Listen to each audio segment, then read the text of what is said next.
Oh, fuck. I'm not even kidding. I just threw up. What? This is Why? the What did you sickest eat? Episode. I put too much spice in my chicken. So you threw up?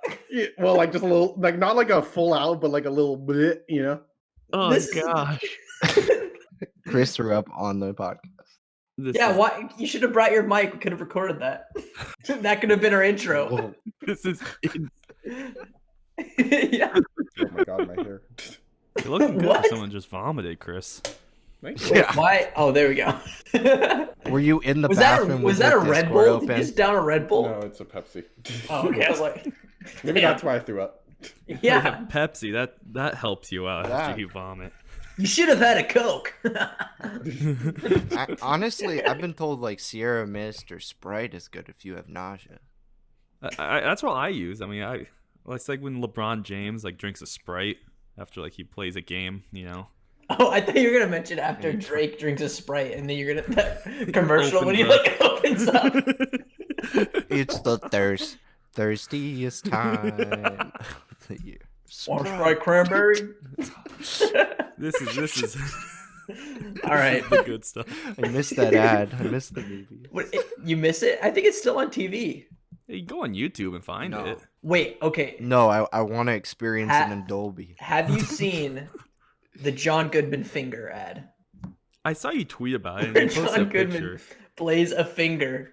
It's like an ad for like a gambling app or something like that, and it's just like John Goodman's head on a fucking finger, like being mashed at a screen, and he's like, "Oh, look at me! I'm making all this money." And I'm just like, please stay away from me. You know, when he's got his off time You from the would. corners, you know, that's just Yeah. what he does. That's true. He just wants to be a finger, I guess. And yeah, so speaking of fingers and mobile gambling, mobile apps, gaming, guess what? It's stacked episode, I think, is this 25? 25? No, 26. Episode 26. The Gaming Gamers episode with special guest, our buddy Wyatt. Welcome to the show, Wyatt. Thanks Thank for you. coming on. Thank you for having me. You know, I mean, I wrote a little bit of a song here and I have enough time to finish it. Oh, yeah? Yeah. What? Keep spending most our lives living in the gamer's paradise. Getting new skins with V-Bucks. Playing Fortnite in a gamer's paradise. Yeah, man.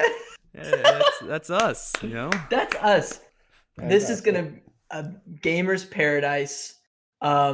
Joining our guest Wyatt, of course, is me, Ethan, along with, I'm Brandon. And I'm Chris. and yeah, like we said, this is the gamer episode. Now, Wyatt, I gotta ask. You know, we let our guests pick the topics, and what really spoke to you about choosing movies about gaming and movies for gamers? I mean, I'm what people have called an ancient gamer.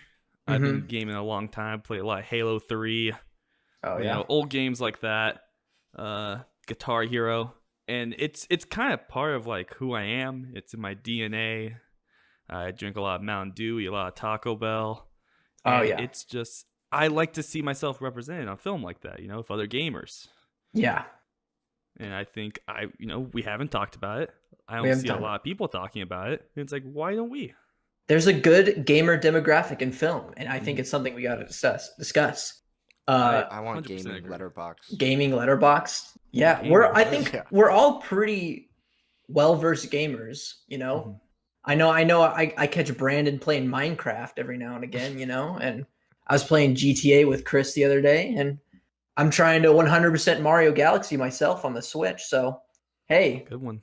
this is a safe space for gamers, this podcast. So No judgment. But did here. you ever subscribe to Game Informer? I did. Yeah. I did as well.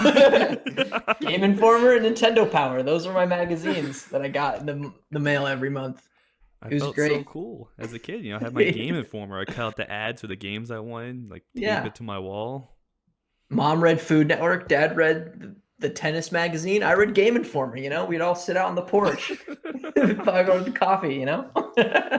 Sophisticated. Yeah, but The real question though is, sorry, did you have no. the shirts that were like, "Hey, I sold my sister for video games." Because I used to wear those Really? all The the ones time. you'd buy like at Target? I can't say it. Yeah, like the ones you like Google now, and you're like, who would Yeah. wear this or who would let their kid wear this? And it's like my parents did. They were okay with me going to school with that.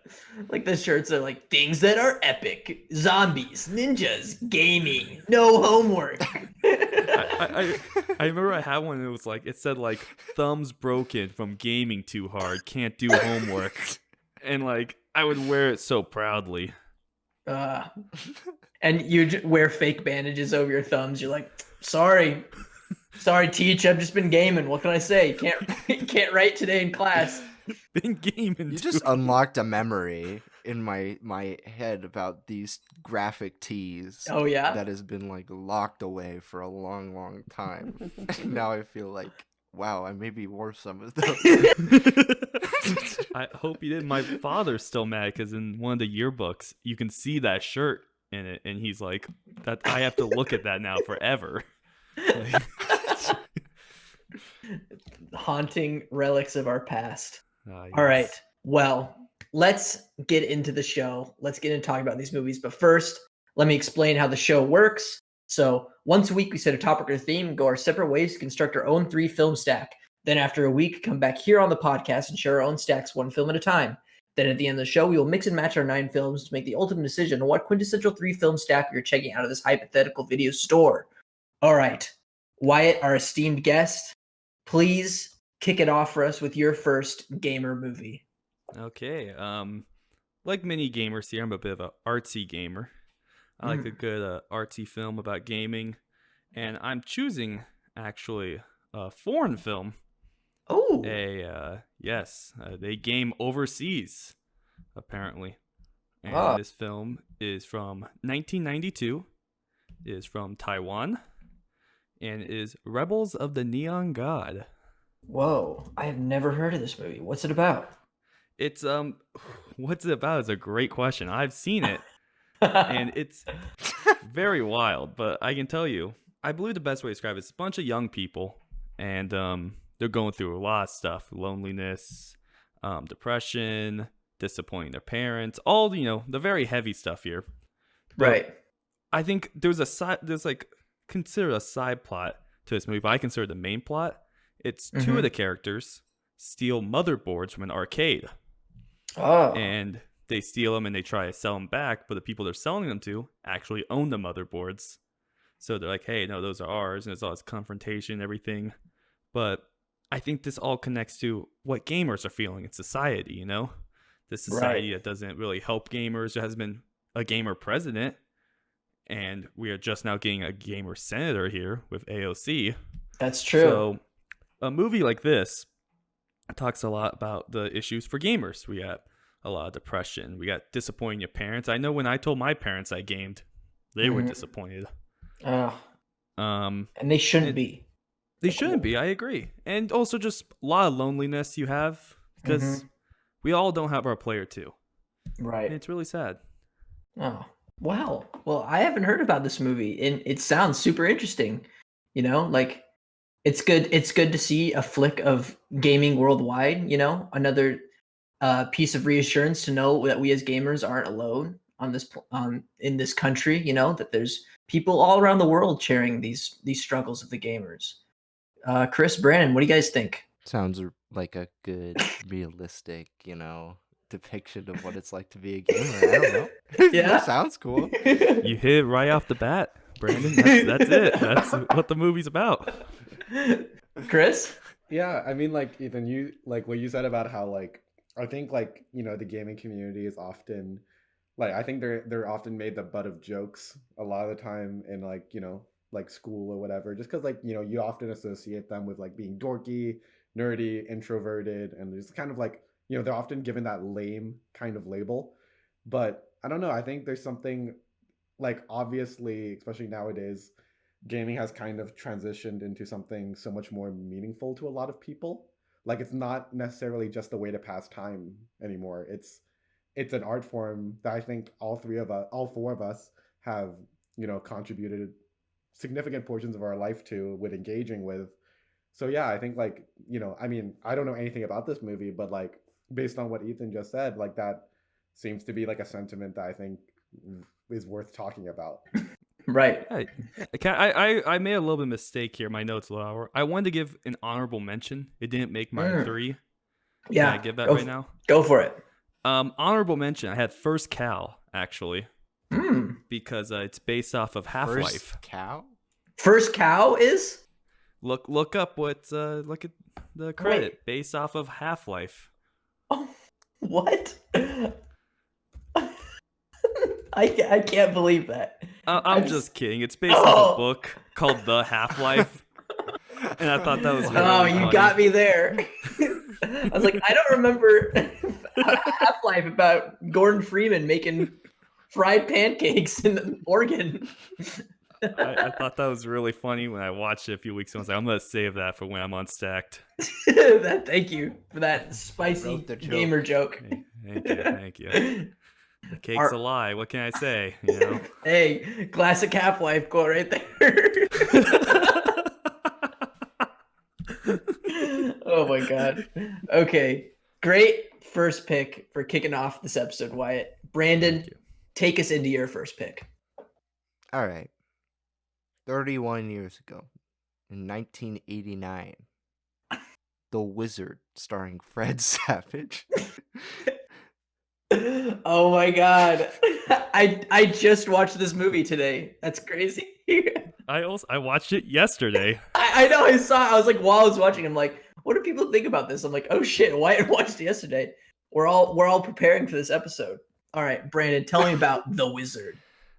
Well, I remember watching this film as a kid, you know, like sitting back on the TV channel surfing, and then one day this movie comes up. It's called The Wizard. It stars Fred Savage, who's like, you know, your typical like do-bad kid in the 80s and 90s, but also like, hey, he like treads the line between bad boy and good boy, you know? And he has a brother that's like really obsessed with video games, obsessed with gaming, but is also like in like a mental institution because of like his mentality, his mental state. And his brother breaks him out so that they can go to a video game tournament in California or Vegas. I can't remember which it is. It's California. California, yeah. Okay. And I remember I don't love the movie, but it is the epitome of what it means to be a gamer, because like although there are not great references in it, it's got Super Mario Brothers 3, it's got the Nintendo Power Glove, it's got a lot of mainstays in Nintendo. It is, but it's like so bad. No, that's what he says about the Power Glove. Oh no, that's what Christian Slater says when he's got the Power Glove, right? He's like, it's so bad. I love the Power Glove. It's so bad.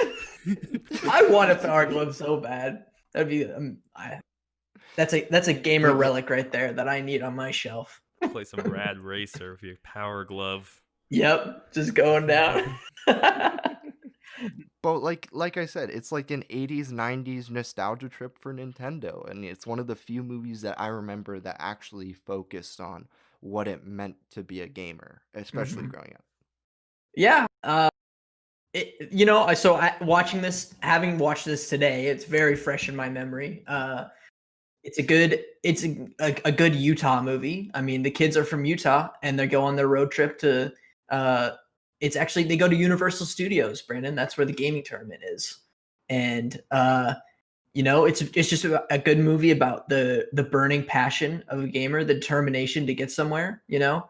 It's got, I think an essential thing for gamer movies is gaming references. I think this movie has lots of gaming references, you got Ninja Gaiden, you got Streets of Rage, Mario 3. Like, I think this is where Mario 3 was debuted, because everyone's like, there's playing like a game that we don't know, a new game, and it's like Super Mario Brothers 3, and I'm like, oh, but yeah, it's good.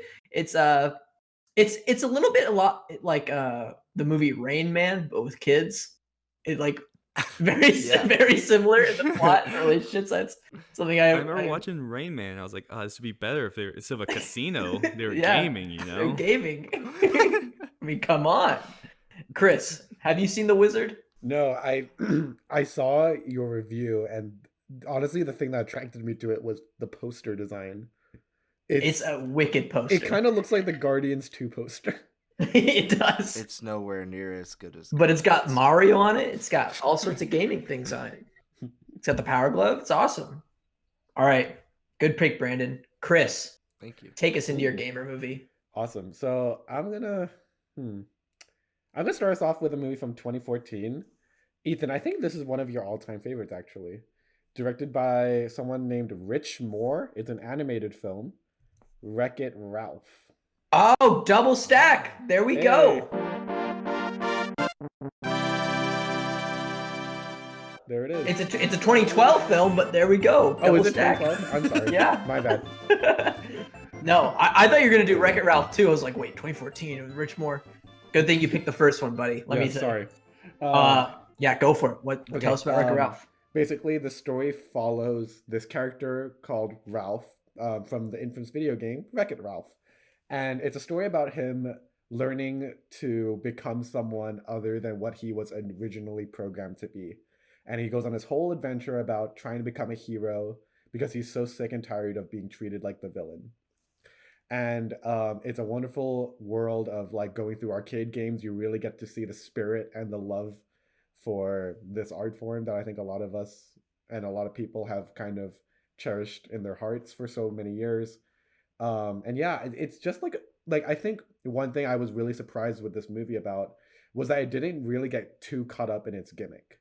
I think like, you know, when you hear like animated film in a video set in an arcade and then like, you know, yada, yada, yada, you would be like, oh, there's just going to be a bunch of like Easter eggs and all that. And while there is plenty of that, it's still a very strong movie all on its own in its narrative and its themes and its story and its characters. And yeah, I just really adore this movie. I think it's so much fun and it's just, you know, it's everything I think like 13-year-old me wanted in a movie. Yes. I was going to say this. The reason why this is such a perfect gamer movie is because Wreck-It Ralph really is the gamer's final frontier of you've played the games, you've been dedicated, but what is it like to live in video games, you know, to be a video game character? And I really love this film's like sort of, it's like Toy Story, but for video games, you know? And it was so fascinating to see how they did all this world building. And like I said, good gamer movies have lots of good gamer references. You got all sorts of gaming characters in here. You know, you got Bowser, Eggman, Sonic, Q*bert, you know? So my gamer eyebrows were always perked up and my eyes were peeled throughout that movie to see who I could see. And like you said, Chris, it's got a really good story about, about Ralph, like trying to learn about like choosing his own path in life, you know, and being his own person and not who he was necessarily created for as a bad guy, you know? And it's a really heartwarming movie. And I think it came out during Thanksgiving. So I saw like all my parents, my family during the time, and we had a blast. Wyatt, what do you think about Wreck-It Ralph? Do you think it's a quality gamer movie? Absolutely. I saw it in theaters, and I saw it once in 8th grade. I remember my teacher played it there for some reason. But I have two main memories of Wreck-It Ralph that I don't know if you guys had. The first one, when I went to the theater, I brought a controller, hoping I could play the movie. Really? Did not happen. Wait, yeah, absolutely. Just I can't believe my parents let me do that.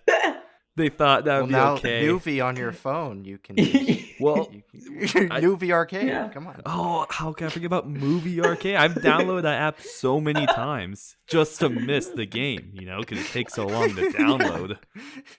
I can just imagine Wyatt at the premiere of Wreck-It Ralph walking up to the front of the screen and just trying to find a place where he can plug in his controller. You know how pathetic I looked? I asked like the ticket guy who rips out, I was like, what console is this on? I got like a PlayStation controller, got an Xbox One, like which one is it? And he was like, what are you talking about? You brought more than one. You're like, I'm ready. You brought your full gear. You brought it all. Hell, I brought an N64 controller. I'm prepared. I'm ready to play this game.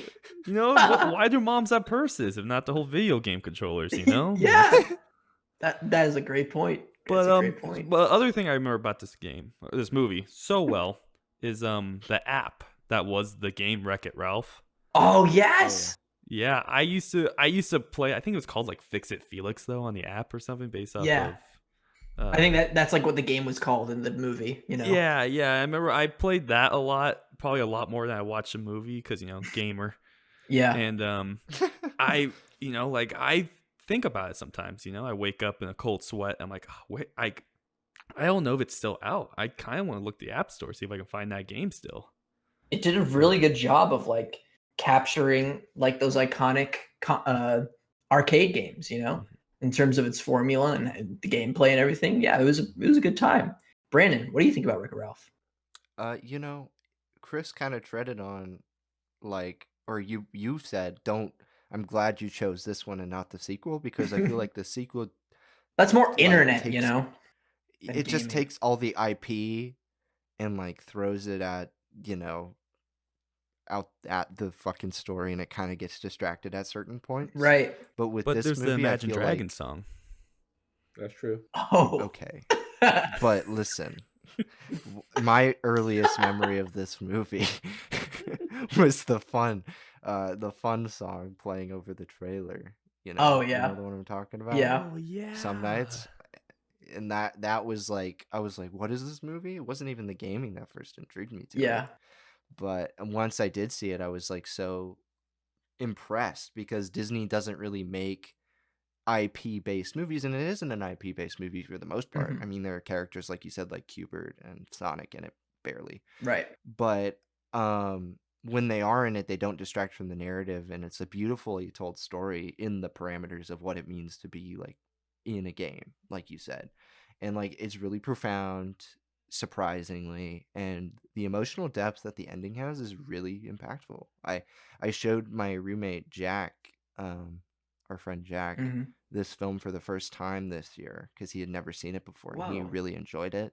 All right. And yeah, I was just, humor hits, John C. Reilly's amazing, story's amazing. Oh, how could I Really forget everything. mentioning John C. Reilly? One of my all-time favorites right there. He's got the big fist. Yep. All right. So, Chris, you and I double stacked, so that's also my first film. Wyatt, take it into your number 2. Number 2 already. Wow, time flies when you're gaming. Time That's- flies when you're having fun. It really does. Yeah. So this is a more recent gamer pick. And I want to say for the listeners at home, this is a bit of a spoiler for the movie. Gamer twist. It's like a midway twist, but it is a gamer twist that you would never have predicted. Oh. And I know I didn't. I've seen this Uh-huh. movie 3 times. Ooh. It's a 2019 classic. It is one of my favorites on Letterboxd. It is Serenity, starring Matthew McConaughey and Anne Hathaway. What the fuck? Wait, what? That's a gamer? Oh, here we go, guys. I'm Explain, excited Wyatt. for You this. have to explain. So let me tell you what this movie. So when I went to this, I was dragged by my dad to see it because he's like, it seems like it's gonna be some like dumb crime drama, whatever. Right. It's much more than that, and it's actually quite genius. So the movie follows Matthew McConaughey, and he lives on this island. He's kind of going like Moby Dick insane, and like he just wants to catch this big tuna that we can't see. He's always hunting for this tuna, and he can't find this tuna. Yeah. He's just looking for a tuna. It's crazy. And along the way, his ex-wife Anne Hathaway comes along, and she's married to what's his name, Jason Clarke, and he's really abusive to her. And abusive to Matthew McConaughey and Anne Hathaway's son, who just sits at home all day and he's just playing on his computer all day, avoiding the world, right? Because of this abusive household. So Matthew McConaughey meets up with her, and she offers him $10 million to take him out fishing and kill him. What? The Yes. son? No, the abusive dad, Jason Clarke. Oh, okay. I was like, Yeah, okay. sorry. So not the son. The son's okay. So Matthew McConaughey's like, I don't want to do it. And for some reason, this movie, pretty wild, McConaughey's completely nude most of the movie. You see a lot of his ass. He'll just like, there's like a part where he just like runs out, dives in the water, and he's just swimming completely nude, all this stuff. But while he's doing this, there's this guy in like a black suit, and he's like, I got a message for you. Here we go. The big twist.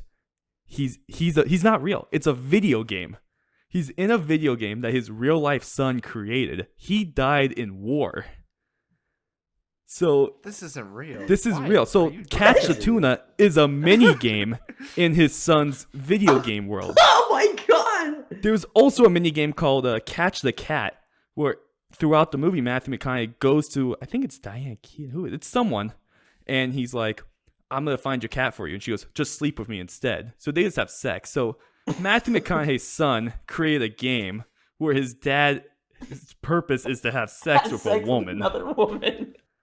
It's Oh it's so insane. That can't be I real. remember seeing the trailers for this. I'm just like, yeah, it looks just like a stereotypical boring thriller, you know? Why you And I- gave this 5 stars? And This it's movie changed how I see movies Oh and my advertising.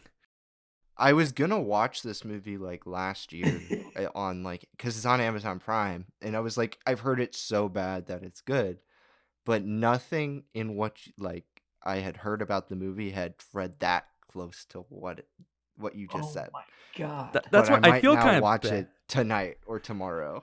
I Yeah. feel kind of bad spoiling this because there's no better feeling than like I remember I forced Aiden. He was a previous Mhm. guest and my roommate. Oh, I yeah. dragged him to the theater and he's like, I don't want to see him. Like, no, you want to see this. Like, I promise you're gonna want to see this. And I feel bad that I spoiled it for you guys because there's no better feeling than when you watch it and you go, no, this can't be real. And the movie does all these weird shots and stuff if you watch it. And it's like, you realize it's supposed to look like a video game. That's why some of it just looks really strange. Right. Oh my It's- god. Wow. I am fascinated. I can't. I want to watch That's it. really interesting. Holy shit. I need promise to you see it's this worth it. movie. Oh my god. That We can do a watch party. Oh, we Sounds good. can. Yeah, we can. Oh shit. Okay. We might have to do that in the future. Okay. What a great pick, Wyatt. That sounds great. This is That, one that of truly our- is a gamer yeah. movie. I think like oftentimes when one of us pitches a film that none of the rest of us have seen, we have like a bad habit of like accidentally glossing over it. But Yeah. I'm so engaged by this conversation. Yeah. It's I- I don't know, like I remember like I've seen this movie 2 more times since I first I remember Uh-huh. I walked out of that theater. I walked in, I was like, I'm dragged to this. I don't want to watch this. And I left that theater liking it more than anyone else in that theater. Holy shit. When a movie surprises you, no matter how bad it is, That's you it's know, always can just a like- really memorable experience. Yeah. Oh my god. Okay. Well, Yeah, that It was done by the same guy who did Lock. Yes. yeah, the same. Another previously mentioned film on Stacked. Oh my god. Yeah, I have to check this movie out. I already in the watch list right So there. happy. Oh my god. Aiden's review is I can't believe this movie is real. I'll be thinking about this for years. It's Oh, truly like you should watch the trailer before watching it too, just to remind yourself how you're supposed to see Right. it and what's really Mhm. there. man. Okay. All right. Wow, what a great pick. What a surprising and a great pick, Wyatt. Thank you. All right, Brandon. Go on to your number 2.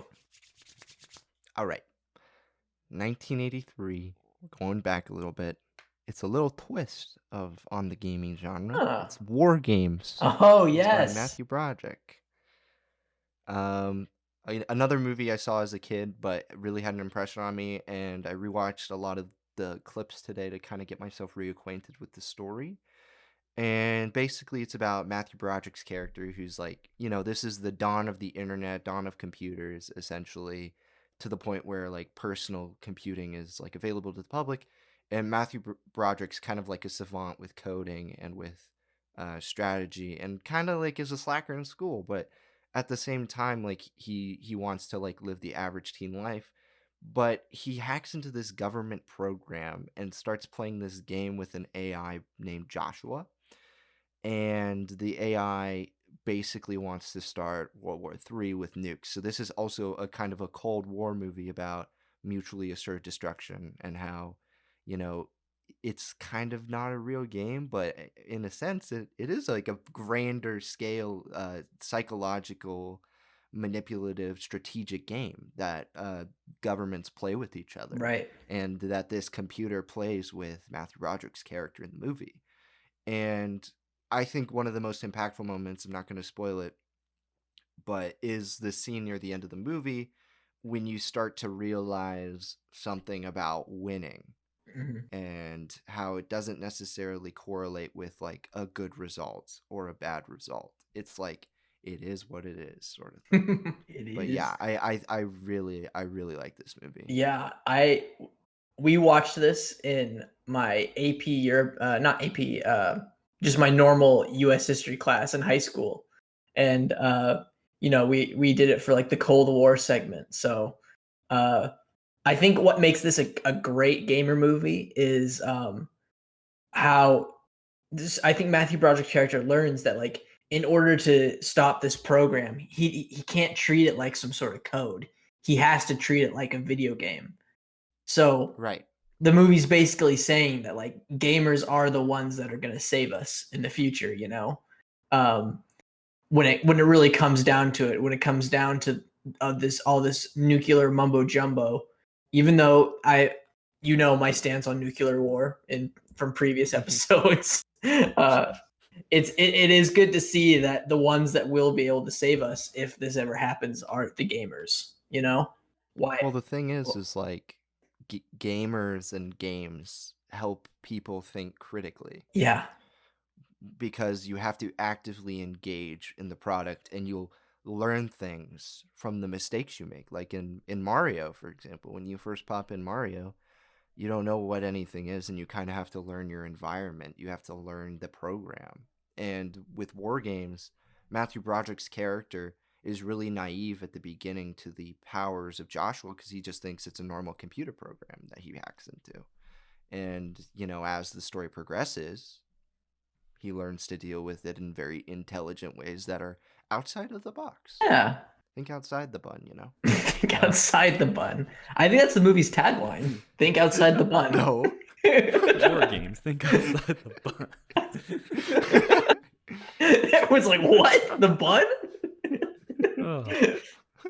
What do you think of war games? I watched it for the first time freshman year of college. I found that the library, just this really old DVD of it. Yeah. Opened the case, smelled like like cheese. And I was like, oh, I Had to pop dust it this off. movie in. And I was surprised because the real war game is chess, and I'm a big Right. chess head. No chess in this game whatsoever. And I can't lie. I don't remember much from this movie. I liked it. I remember that. I remember, he's on the computer. He's going beep, boop, bop. And, he's shooting missiles, doing whatever.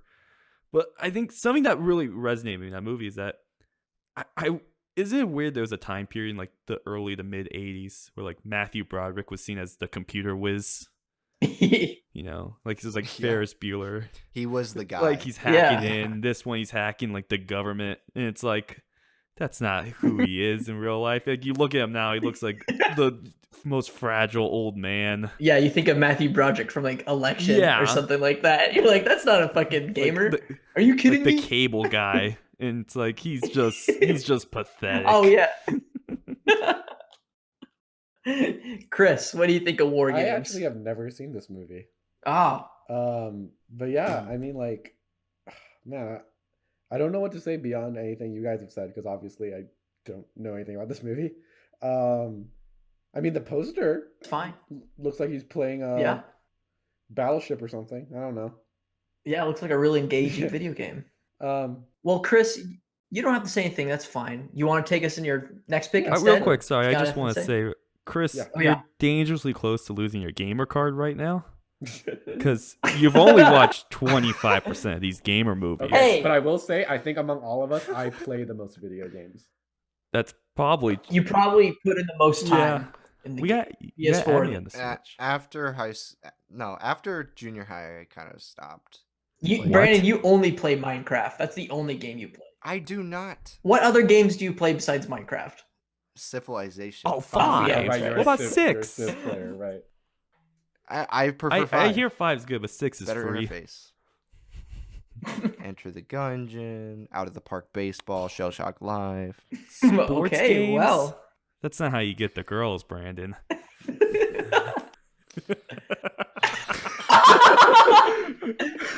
For all you listeners, Brandon just gave Wyatt the double bird. Not cool, man. I thought we're gamers here.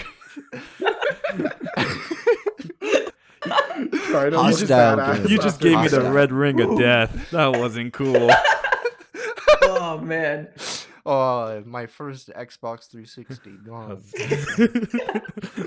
Okay, Chris, All right. take us into your I second think pick. I'm gonna take us into. I think this is the pick that I think a lot of us were probably expecting to come up, and I'm just gonna go for it because I do really like this movie. 2018 film directed by none other than Steven Spielberg. Oh, Yeah, you guys saw this coming, right? right. Ready Player One. I did not. Really, you didn't see this one coming? Double stack. Really? Double stack? You're kidding. Ooh. Okay, Oh so my god. No, just to introduce this. So basically, this takes place in the near/distant future where basically virtual reality video games have kind of become the most normalized entertainment system in the world.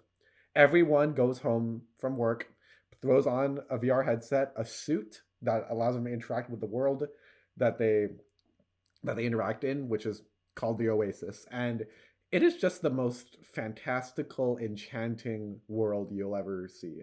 There is something for everyone in that world, and I think like it really just like I think shows a good job. It does a good job of showing us where I think gaming is going in the future. I think virtual reality is going to take over going forward. I don't know if it's going to go to this extent, and I don't know if we're ever Right. going to have like a situation with IOI where we have evil corporations, taking over. But yeah, I mean, it's such a great adventure film. You get to immerse yourself in this world of every Easter egg you could ever want in a video game. You see it, and 80s movies and stuff like that, everything is just there. And I don't know, you get to see like racing games, FPS games. You get to see like a little bit of everything. And I don't know, it's just like I think it's also just like a celebration of like gaming culture and like how it's brought together I think people who have always kind of felt like outsiders. And yeah, I mean there's not much else to say beyond that. Brandon, what do you think? I had to rewatch this movie for my internship where we like code movies and stuff. Hmm. And I remember liking it a lot when I first saw it, but like really liking it after the last time I saw it, just because I feel like it does capture a lot of modern aspects of gaming and where it's headed, like Chris is just talking about. Modern aspects meaning like EA and their obsession with like ads and power packs and stuff like that, and that's like where like IOI is coming from, like where they're like doing it not for the game but doing it for their own profit margins. And then it also captures the creative aspect behind stuff like VR, which is like up and coming and becoming more and more prevalent the more time goes on. Like you're going to need a full room in your house if you're going to want to play in the future. Like the new Half-Life is a perfect example of that, right? And I have a nostalgic connection to this movie because when I was uh, volunteering at the library in junior high, when I first started working there, I remember getting the audiobook for Ready Player One and listening to Will Wheaton narrate it and just being super attached to the movie or the book in general and the story. And seeing that adapted on screen, and I know there's a lot of people who prefer the book or prefer like one or the other, but I enjoy both. They're both decent projections. I think the book is a little bit more adult and mature, but I think the movie captures like a magic of pop culture. And yes, you could kind of say like, well, maybe it pays a little bit too much attention to the IP, but I think that's kind of the fun of a like summer blockbuster in this case. Like the spectacle that Steven Spielberg actually brings about in this film is actually really, really engaging. And like I remember just really enjoying it. I think Chris and I saw this in theaters together. Chris, is that right? Yeah, I think our little group of friends like got together. Ethan, I think I forgot where you were at the time. Where was You I? You weren't I don't know. invited, I actually, remember. Ethan. He was in a Yeah, ditch. I don't know where Ethan I was. was in I a remember. shipping crate on the way to Madagascar with David Schwimmer. I think I did see this movie alone, actually, during It's the college. saddest thing anyone Like- said today. Who goes to Ready Player One So alone? rousing. Oh, This is heartbreaking. Someone who wasn't invited to Ready Player One by their friends. That's My goal is to break up Stacked by the end of this episode. And I think it's going well. I can't believe this is the start. I can't fucking believe you didn't. Well, Wyatt, what do you think of Ready Player One? First off, I want to say, Brandon, you say you volunteered at the library in middle school, and I'm surprised the Library Gentlemen's Club school and high allowed school. minors to volunteer there. That's pretty. You Club. don't see the Is there, like, a billboards all strip around club? Orange? The Library Gentlemen's Club. Yeah. No. They have $2 steaks on That's a Tuesday. thing? Oh They're my very God. tasty steaks. I'm going. Wait, you would know? Oh, absolutely. I would know. That's a $2 steak, Chris. You're not going to take that deal? Yeah, as soon as you said $2 steaks, I was like, $2 steak. we gotta go try this. Oh my God. I'm not going to Outback for that. Sounds healthy. So, I'm not going to lie, you guys. I'm not the biggest fan of this movie. I think it's some nerd stuff here. And I'm not much of a nerd here.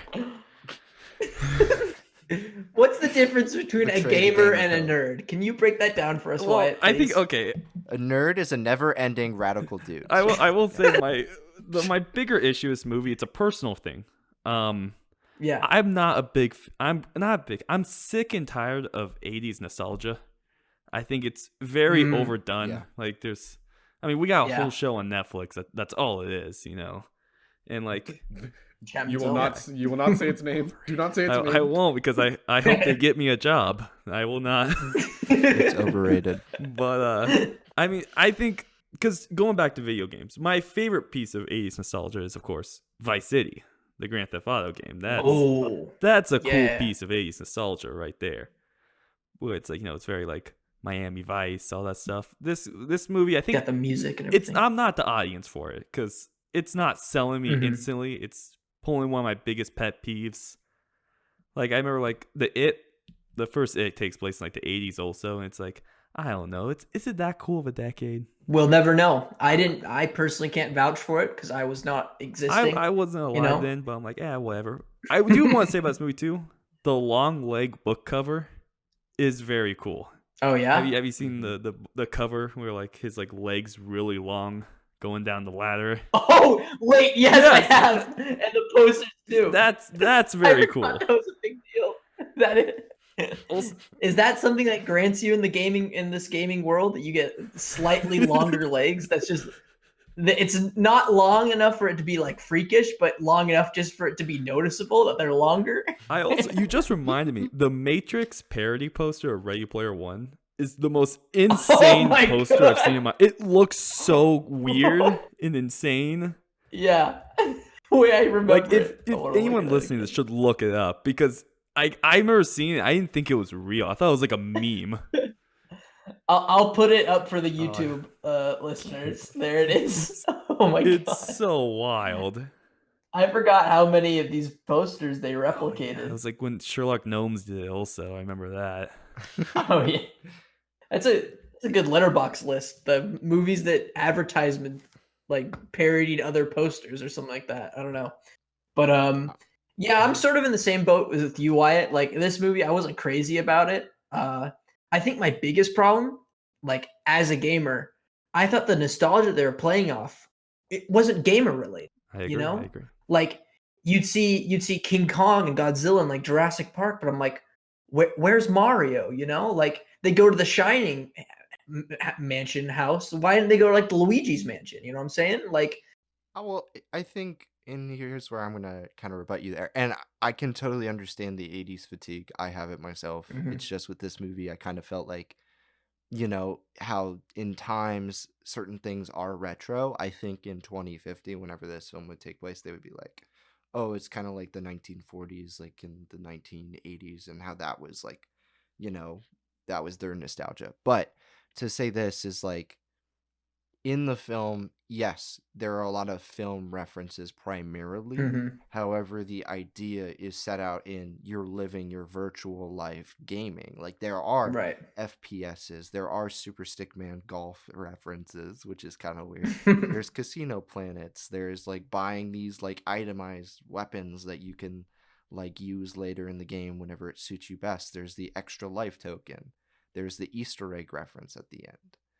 There is a lot there for gaming, I think. Yes, there isn't like Nintendo characters walking around, but I think that should be expected because Nintendo's really like tight knit with the characters that they use. I think, Ethan, you can speak to that more than I can, Right. but like I think Disney barely got the ability to use Bowser. Yeah, in they just got that realm. Bowser. I remember it was like a big deal that they weren't allowed to use Mario. And then they promised Right. that Mario was going to be a big character in the second one, and he's nowhere to be found. Empty. It's The just cake's like a lie. It's because Nintendo. the cake's a lie again. Listen, only the good gamer listeners out there will get that one. And listen, we hear you and we respect you for that. I want to say one more thing about Ready Player One. It's go my for it. review also for the movie on Letterboxd, Mhm. but it's something I think about a lot. There's like a part where he's like, there's like a girl and they're like floating, and she like floats under his legs and stuff, and he does like a yeah. noise. And I always wonder, like, if he Oh. orgasmed in the Oasis in real life, does he just have like a stain in his pants? Like, in his suit? like yeah. is he just gonna wake up like, One oh, can only again? assume. Like, Chris. You know what? This is unrelated. This is unrelated, but I was thinking today because I was watching a video about Star Wars. I was like, how does Darth Vader eat and sleep?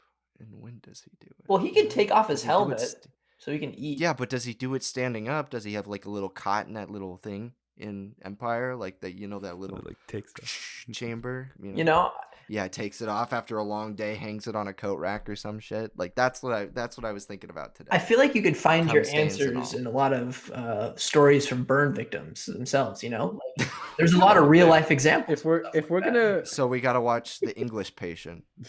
if we're gonna start talking about the logic of movie worlds, there is no greater rabbit hole to go down than the Cars universe, where it's Yes. impossible. No, we can't bring back Cars. No, we talked about Cars in Aiden's Have episode. sex. We're not doing it for Wyatt's. I got him that Tokyo Drifter poster. Okay, I can talk about cars. And oh my god, I'm so happy that poster is a thing that exists. That you gave it to him. That's amazing. Okay, let's move on. So it's back to me and my second film.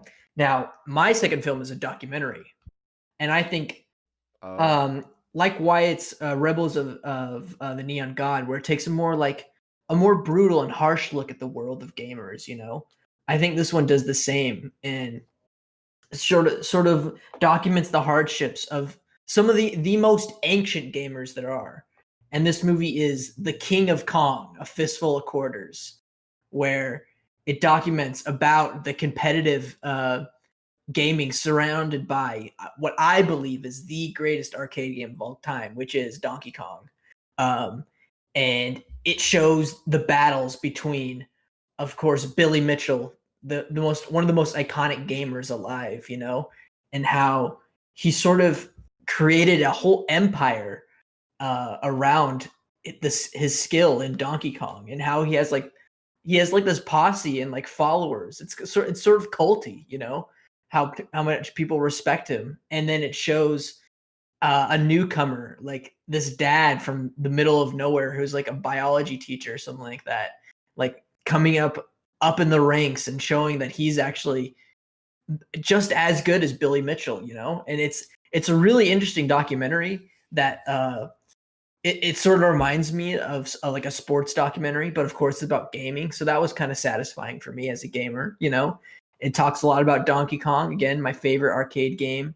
And yeah, it just kind of shows how sad and pathetic most of these gamers are in the real world, and just like why that is. It's just because like of how society treats them. But the documentary shows that they're like, these people are athletes, they put a lot of work and dedication into like getting these high scores in gaming cabinets, and they're just like not taken seriously for most of the time. So yeah, The King of Kong, man, it's a super fun documentary to watch. I encourage you all to check it out. Brandon, I think you've seen it, right? Mm-hmm. What do you think? I think it does a really good job at depicting not only the history of Donkey Kong as a video game, but also like you said, the competitive aspect behind it. How people like pour their lives out into gaming, and how it is really really meaningful to them. Now, I didn't have like the same nostalgic connection to you as you do to this movie, because I mean, I wasn't a big fan of the Donkey Kong video game, the arcade game. I was more of a Pac-Man guy. I got Namco. Get out of here, Namco bud. games. You know, I like Dig Dug. Dig Dug. Dig Dug. You didn't Oh even choose my God, Galaga? man. No, Galaga's good too. All those Namco games are pretty good. But I didn't have the same emotional connection, but I definitely appreciated this arcade like view of history. Right. And I remember seeing this movie and just like being like, wow, because I didn't know what it was. I just saw Donkey Kong and I was like, all right, I gotta watch this. 'Cause I'm interested. That's how I do with most. But yeah, Actually, if I see Donkey Kong, I'm gonna be like, all right, I'm watching it. You got me. yeah. But you come on. mentioned Billy There he Mitchell. is. You mentioned Billy Mitchell, Ethan. Yeah. I'm probably like 90% sure that the character in Adam Sandler's Pixels, played by Peter Dinklage, Is a parody. 100% based off of Billy Yeah. Mitchell. I think they confirmed that. You know, I just got to Pixels say, was I'm not chosen. glad that no one has chosen Pixels so far. I'm waiting for it. You can I- choose the short. Yeah, Choose the short. the short's good, but I mean, that's not really. Yeah. It's not really about gamers. That's just more about the pixels, but semantics. Anyways, Wyatt, what do you think about King of Kong? So you stumped this gamer here. I have not seen Yeah? this movie. Ooh. It card. sounds great. I wish I have. I do have some things I would love to talk about similar to this. I looked up the movie right now. 'Cause I've never seen it. Gives me big Summoning Salt vibes. Oh yeah. I don't know if any of you watch a YouTuber Summoning Salt. Big fan. I recommend to everyone. He basically has like sometimes hour-long videos about speed runs on video games, and he gives a whole history. His newest video, I can't remember what it's called, but it's just his newest video at the moment. It's like 50 minutes long. Very good. It's some of the best narrative storytelling I've seen like ever. Is it the Mario Kart Yes, one? he has a few Mario Kart ones Ooh. though. But this one's about someone Sick. trying to get all of the records on Mario Kart 64. Mhm. And the whole community's like, we can't allow him to do this. And they all go What? against this one person. Oh my god! I'm telling you, you gotta watch Summoning Salt. It's not your pick, obviously, because I'm sure your pick is very good, very well. But I just want to throw a little shout out to Summoning Salt out there because Yeah. huge fan. Damn, I gotta check this guy out. I'm looking at him. He does this. Oh yeah, Sonic Adventure 2. Okay. I think he Dude, I did gotta like check some this out. blindfolded Mike Tyson punch He out. did Wii Yeah, Sports. the Wii Golf, so fun, really fun. Oh. Okay, now that I gotta check out because I am an avid Wii golfer. But Chris, We know. what do you think of King of Kong? Never seen it. Never seen it? Yeah. You should see it. should, yeah. All right. Watch it. Ethan sold me. All right. Yeah. Okay, that's good to hear. All right, but Wyatt, we're going into the third round, so level 3, if you will. So take us into your third pick. Third pick, okay. So mine is what does my notes say? Yep, 2014 film. If you go on Letterboxd, actually, you would see one of the top reviews says that this guy, someone out there believes he is the new Kevin Smith. Oh. He is internet sensation. Started on YouTube, still works on YouTube, and he's gonna take you back to the past to play the shady games that suck ass. It's the Angry Video Game Nerd movie Angry video game. with a James Rolfe. Oh my So god. I don't know how many of you are out familiar with the Angry Video Game Nerd. He's a grown man who plays old video games that are bad, and he curses a lot. And fun fact about him, I watched him a lot as a kid. He helped me in push in any U.S. history course because the man who I believe created tobacco in America, his name's John Rolfe. And I was like, oh, it's like James Rolfe, the Angry Video Game Nerd. So in 2014, he made his own feature film where it's about he's going to review the worst video game ever, E.T. on the Atari, mainly because some company out there decides they're going to make an E.T. 2. And he's like, oh no, I got to stop him. I got to record a review so everyone knows how bad this game is. And so he goes with his sidekick named Cooper, who's never in the YouTube series, but he's just in the movie. And there's a myth, apparently, in real life that hundreds of copies of E.T. on Atari are buried in Nevada. And this movie connects it to Area 51. So, like, Area 51's trying to stop the nerd now from playing this game, Yeah. so they don't uncover the truth about this ET game that's connected to real life extraterrestrials. And the movie's quite insane. For example, the opening scene's a green screen of his own basement where he films his YouTube videos. So he didn't film in his own house. Why Which not? I don't know. I have no idea. I think it's really funny when you watch it and you're like, oh, that's just a green screen of where his videos are. And I love this movie. I've saved the best for last, in my opinion. I don't actually love this movie. Yeah. It's actually a terrible movie, but Yeah, you're half the star rating. That's what I was thinking. it's an absolute garbage movie. But I think there's some insane stuff in it. For example, the movie has Tupac and Elvis in it, and it shows them that they faked their death. And so James Rolfe confirmed. Glad we got that cleared up. The movie It's good to also know. has every gamer's dream: a gamer girl Yeah. and a love story with that. Yeah, girls can play games. Everyone, let's. I'm pogging right now. This is an epic poggers moment. Poggers. Poggers. So yeah, it's about the nerd. He gets his gamer GF, and he's living that's large and in good. charge. He's the angriest gamer you've ever heard. Well, I see Doug Walker's in the movie, the nostalgia critic. So that's good to know because We all love the nostalgia. we all critic, love the I can't nostalgia kid. critic, the angry video game nerd, just all those old school, nostalgia gamers on YouTube. They're living the dream. Yeah, sort of an ancient culture there, if you think about it. So it's super niche, but it used to be the thing back then. Back in ye olden days, Ye- whenever I had guests over and I wanted them to leave, Yeah. when you could have guests in your house, I would put on the angry video game nerd until they left, and it would work. Damn, I gotta try that now. Especially during these COVID times, to get people Yeah. away from me. Brandon, Chris, you guys know anything about the angry video game No. nerd? I mean, like, No, Wyatt, when you were explaining it, for whatever reason, you were explaining like how like this movie just keeps on going and like building like, oh, this happens, okay, and then you have to do this. Like it's like such a weird turn of events throughout this entire film. And for whatever reason, I just imagined the movie National Treasure, where it's like, oh, we got to go do this, get the treasure. Oh, it's on the Declaration of Independence. That's great. So we got to keep doing this. And like, yeah, I mean, like that's kind of how video games work in a way, like classic stuff. So I don't know. This sounds like a crazy, The problem is, maybe an even crazier version of National Treasure, and that's a the testament. problem is though, Nick Cage is not a gamer, and he's not the angriest gamer. Right. That's the key we're missing. I kind of wish you guys knew. You guys had no childhood, to be honest. If you weren't watching these YouTube videos, Right.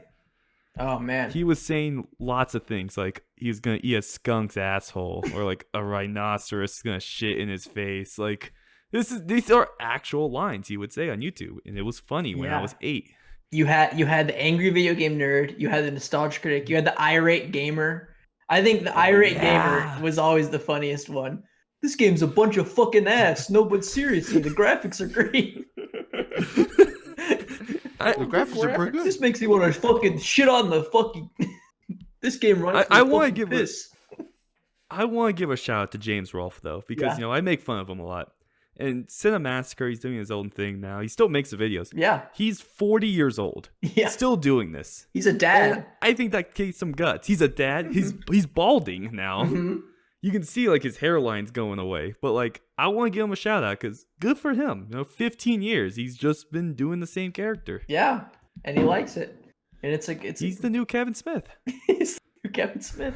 Well, he hasn't made much sense because he's probably working on his YouTube videos. But maybe he'll make some more. It'd be I would interesting love to another see. one. All right. So, Brandon, you've already got your 3 films covered. So, Chris, take us into your last Alright, pick. I'm gonna take us into a film that. Okay, well, the original version of this, it's a video game adaptation film, but I chose it because the original video game, quote unquote, was actually a board game, but they revitalized it for the digital era, and it's now a video game. It is what year was this? 2014, I think. Yeah. No, 2017. Wow. 2017 film directed by someone named Jake Kasdan. It's Jumanji: Welcome to the Jungle. Hey, all right. So I chose this film just because I think I went into this movie with the lowest of expectations. I was just kind of like, oh, summer blockbuster film with, Dwayne the Rock Johnson, Kevin Hart, Karen Gillian, um, and who am I forgetting? Who am I forgetting? Who's their fourth? What, Jack Black? Karen Gillan. Jack Black. Holy crap! Yeah. And yeah, so like, I went into that with like the lowest of expectations. I came out really loving this movie. I thought it was just so much fun. And I think, Brandon, I think we've talked about this before, and I think we agreed that the reason that this movie worked for us is because we have these actors that kind of have this celebrity archetype attributed to them. Kevin Hart, the whiny, like, kind of like always talking about how short he is kind of guy. And then you have Dwayne The Rock Johnson, hyper masculinity. But the thing is, although they do play to their type every now and then in the film, they also play very much against it. You get to see Dwayne The Rock Johnson maybe even flexing a little bit more of his acting muscles, in the sense of like he's able to bring out like he's playing a character who's actually a pretty nerdy guy and stuff like that. So like it really just they have so much fun with the actors that they brought on, and I'm sure they wrote this script for them. Like this movie would not work without the cast they have. And of course the video game aspect of it, 3 lives, that's great. The different levels, the antagonist. I love, like, there's a bit where like the film suddenly goes into like the backstory of the villain, and you hear the main characters going, wait, what the hell is this? Oh, this is a cutscene. Oh, okay. And then they're just like narrating through it. And I think they have a lot of fun with poking fun at the form of video games. So yeah, I don't know. I think this is a lot of fun. Brandon, what do you think of this movie? I like the movie. I don't know about for this stack necessarily, because like I mean, similarly to Ready Player One, I guess you have these characters basically living the video game experience. Um, and much like a lot of conflicts, if you die in the game, you die in real life, sort of thing. And I do enjoy how it plays with game mechanics and such. But yeah, I enjoy the movie. It's very thin, but a very entertaining movie. I think the background on the villain is pretty awful. Like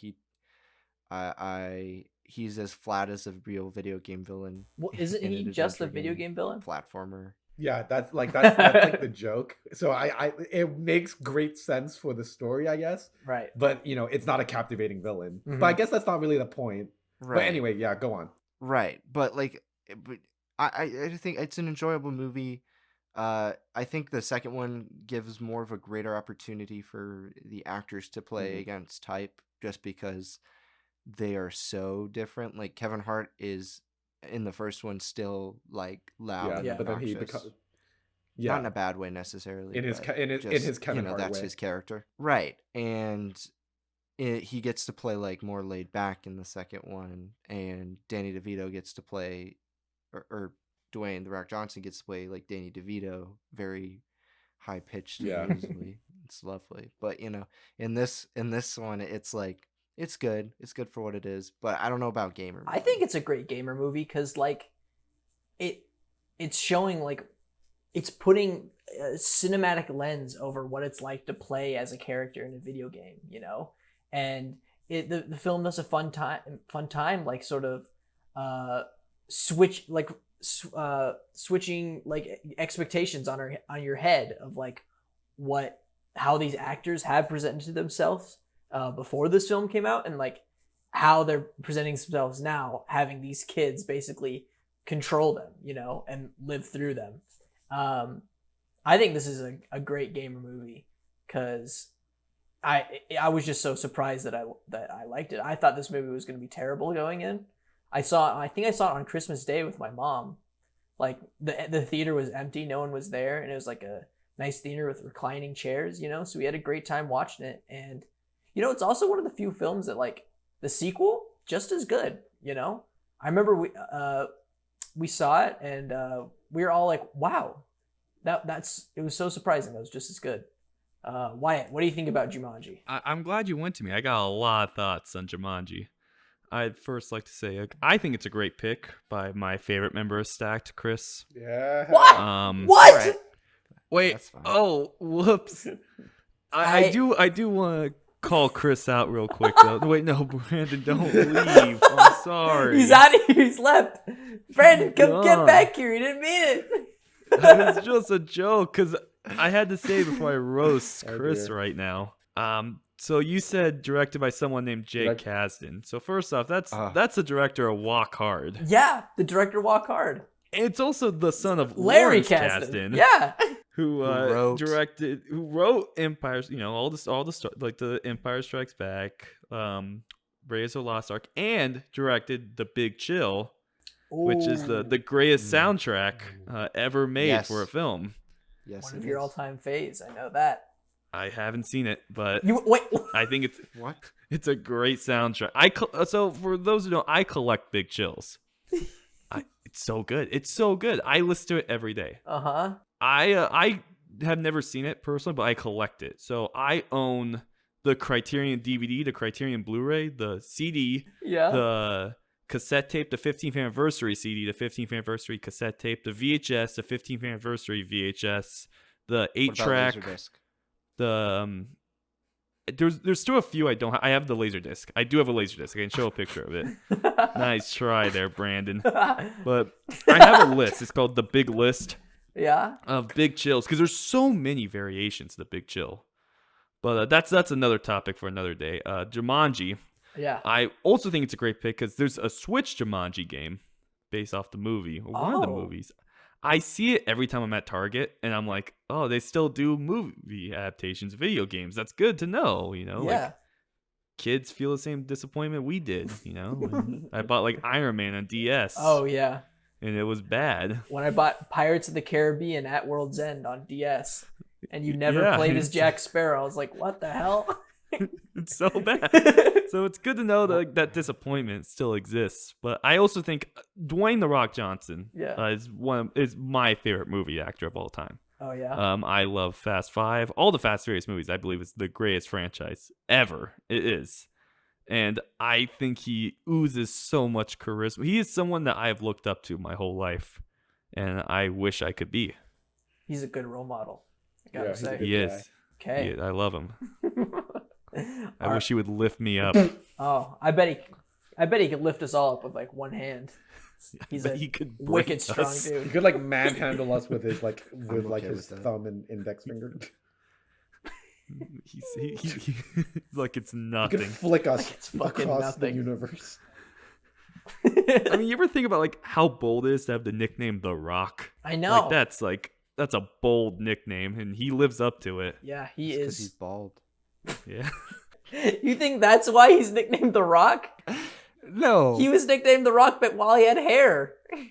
Yeah, because he was hard. But now, But now he's like, he's got- now I've truly lived up to the Wait, name. So now you that I am thought bald. he was called the Rock because he Dr. was Phil bald? was almost called The Rock. And Yeah. No, I did not, Chris. I'm just making a joke. Just making a Haha. freaking joke. Okay. Good final pick. All right. My final pick, none of you guys have seen. Let me tell you, if there is a good movie about going into a video game world that's about Mario, it's not the Super Mario Brothers movie. It's an animated Mario Brothers movie that came out in 1986 called Super Mario Brothers: Great Mission to Rescue Princess Peach, directed by Masami Hata. Now, let me tell you about this. So, the movie has never been officially translated for English audiences. It's like a little OVA for Japan only, and it took fans of Mario to find prints of this film, bring it over to the US and translate it for fellow Mario fans and gamers. So just the whole backstory behind this film alone and how I was able to see it, just like it fueled me with a lot of inspiration for, you know, gaming culture and gamers and the passion of gaming, you know. And it, like I said, it's a gamer film. So usually the story of Mario revolves about him going to the Mushroom Kingdom through a series of pipes, usually, you know. or a dimensional stone, as the Bob Hoskins live action one is. But the reason, the way he gets into this Mushroom Kingdom is through his Super Famicom. And Bowser jumps out of the screen and kidnaps Princess Peach. So he and Luigi have to go and rescue her. And this is just a super fun film to watch because it has that like the 80s anime whimsy to it, you know, for 80s children's anime, some like of like Sailor Moon or something like that, you know. It's just it's a super relaxing film. Mario and Luigi kind of just like they chill out and vibe like all the way to Bowser's castle, just going through this weird Mushroom Kingdom where the world of Mario wasn't really developed in 1986.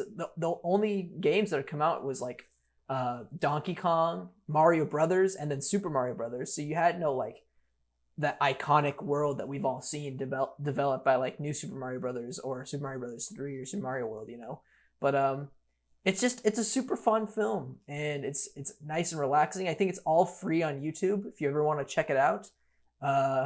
Yeah, and that's my last pick. I had to end it off with a film that's about gaming, going into a gaming world, but also stars the most iconic gaming character of all time. You know, he's moved past the grandfather of gaming. I feel he's taken more of like a good great uncle of gaming. You know, your old Uncle Mario, because he's always there for you. He's always there to pat you on the back and, you know, give you a good time with some games. And it's nice to see a simple, fun movie about him.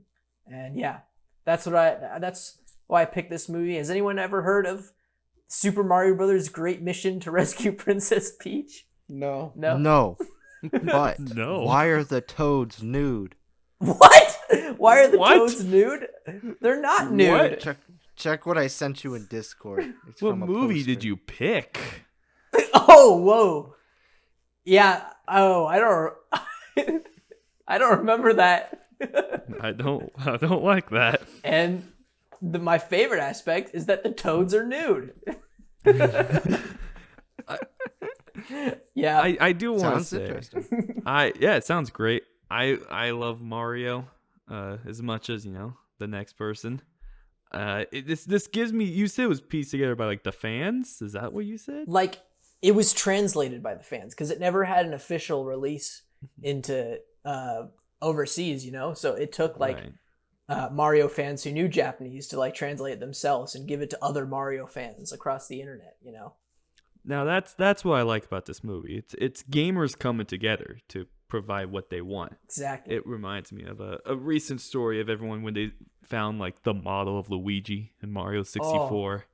And like we all pieced them together and that it's was like history. yeah, it's like this is what gaming's about. It's about us all coming together. Right. And I think that's a great way to end this off of, you know, gamers coming together. Yeah. Because to be a gamer is to be part of a community, you know? There is no gamer without gamers. Put that I on agree. my gravestone. It seems Chris is trying to share a Yeah, message of Chris, some what kind. do You want to read it what for do the you have to class say? here, Just Chris? going through Letterboxd and I found a dumb list that I made, and I was just holding it up. That you made That we last made night last night. about Rob Schneider's The Yeah. Animal. Well, Which one was it? Was it's it the one? the black yeah, best movies friend who where the worked black at best TSA? friend character works for TSA, and is And it's Get Out and Rob Schneider's The Animal. Incredible. What a list. All right.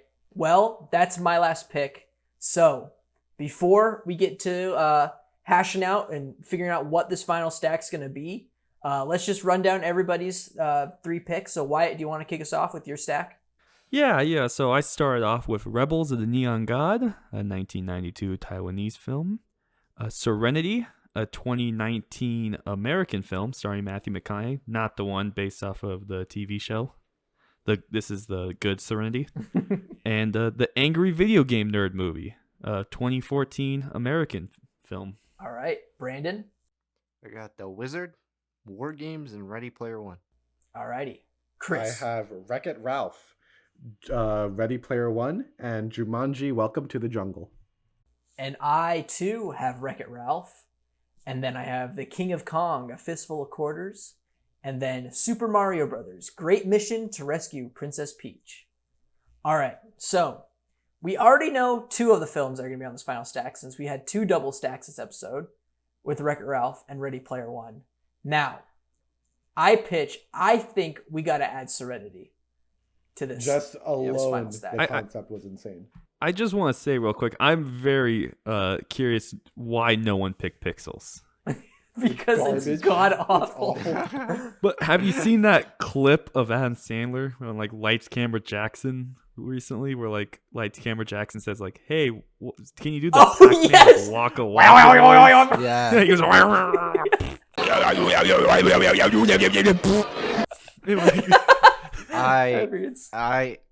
I will tell you a story about Pixels before we get into our final stack.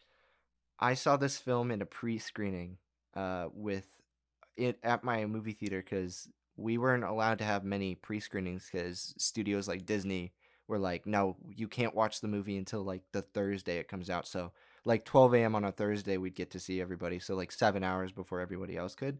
But Sony was like, fuck it, you could show it like however. So they showed it to us 2 weeks early. And man, my experience with that movie, fucking Qbert, fucking Josh Gad's character. Oh, I That's what forgot. happens. Yeah, And they make that's how it ends.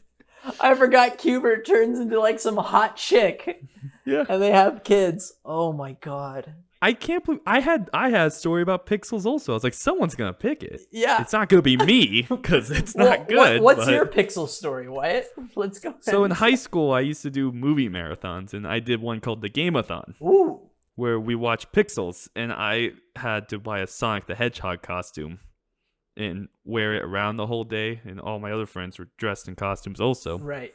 And the big finale, it was Pixels, then afterwards it was the Angry Birds movie, which is in theaters at the time.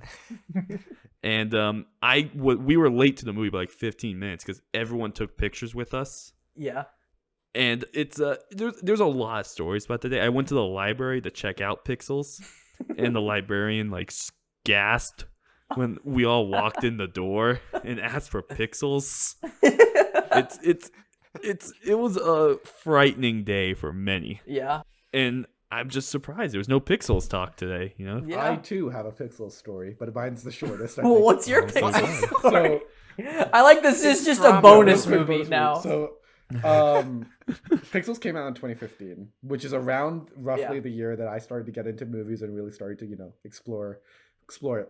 And so this was before, I saw movies like, like that he was in that like are his most prominent, like Elf, X-Men, Three Billboards, Game of Thrones I didn't get into yet, and all that. So Right. Peter Dinklage in that movie, that was the first movie I saw Peter Dinklage in.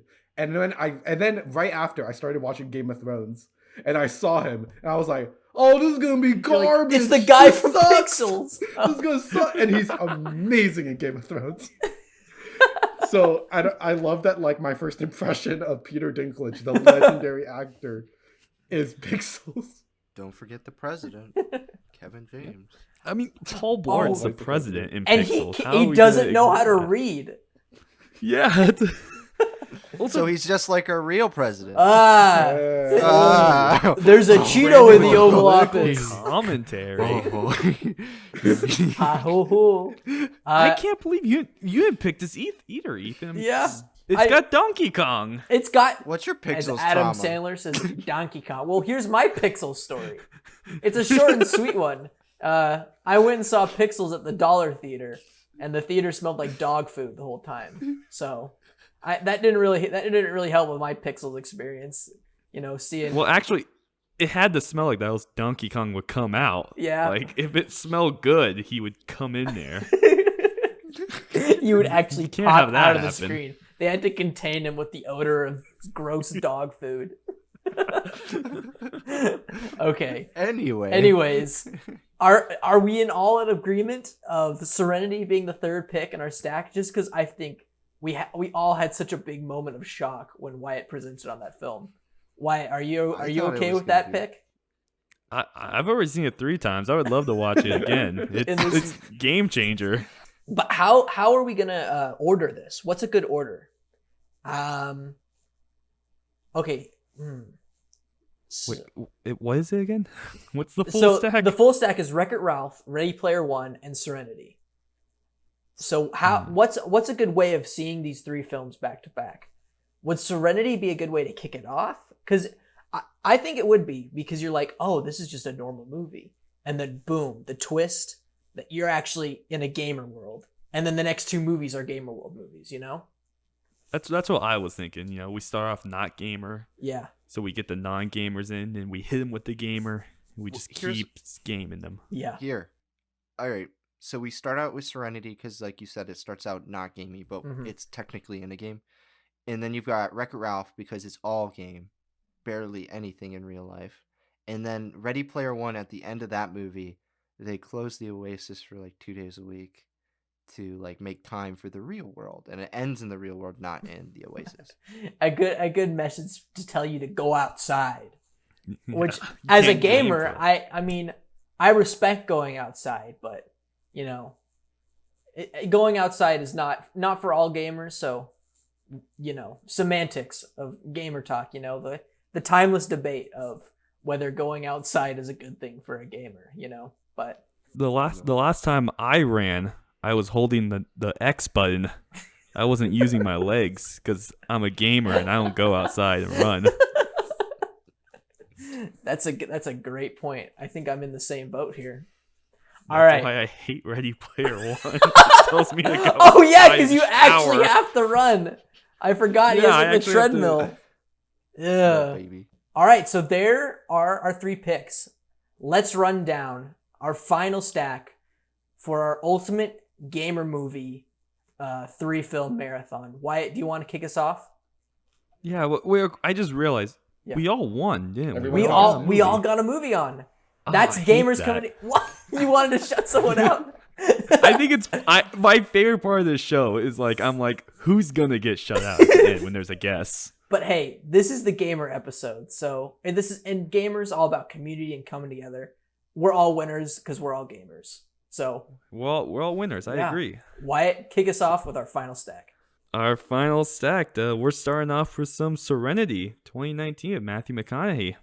It's the perfect gamer movie because just like all good games, it's got a great twist. It's batshit insane. And I think it's a secret masterpiece of a movie, and I think the world should see it, especially if you game. A real hidden gem. Chris? Fuck. Is it Wreck-It Ralph or is it Wreck-It or no? Ralph. Record. Our next film is a 2012 film directed by Rich Moore. It is Wreck-It Ralph, a great film about finding peace with oneself, and just in general, a really fantastically made film to celebrate the culture of gaming. And our last film, Brandon. Our last film is Ready Player One, which tackles the future of where gaming is going, hopefully, and also is a good gamer movie because it depicts virtual reality, and who doesn't love that? But also, get outside, kids. Stop gaming all the time. What? No. What the fuck, Just dude? kidding. Yeah, you better Just just be kidding. kidding. Oh yeah, just game like 6 out of 7 days a week. Save that 7 one. out of 7 7, days. 24/7. 7 out of 7. Gamer 24/7 graphic tees on sale now. Yeah, we should get stacked gamers. At our site. stacked Redbubble. And that's our Okay, stack. and that's that is the show, everyone. I would like to thank our buddy Wyatt for coming on and I had an absolute blast this episode talking about these real gems of gamer movies. Wyatt, is there anything you wanna plug or anything? You know, any gamer activities you're up to these days? I'm very tempted to grab my Switch right now and just share my Nintendo code with everyone. Get some friends on my Switch. Yeah, I can put it up on the screen if you want to. If you want some gamer I'll friends. think about it. Okay. That's Let me know personal later info while I'm there. editing it. I'll What? include your address and credit card number, Social everything. security number, But ID yeah, I mean- number. But yeah, thanks Yeah, for coming thank- on. Thank you all for having me. I also had a blast, and if anyone listening or any of you know anyone that can get me a job, I would love that. That's what I'm shouting out here. Hey, listen, I think this is a pretty good resume thing for you to put on your resume. You know, guest of Stacked talking about you're a gamer expert. I'm just gonna flat out say it, Wyatt. You're a gamer expert, and that you showed us this episode. So that's gonna do it for this episode of Stacked. Thank you everyone for listening, and my final word is game on.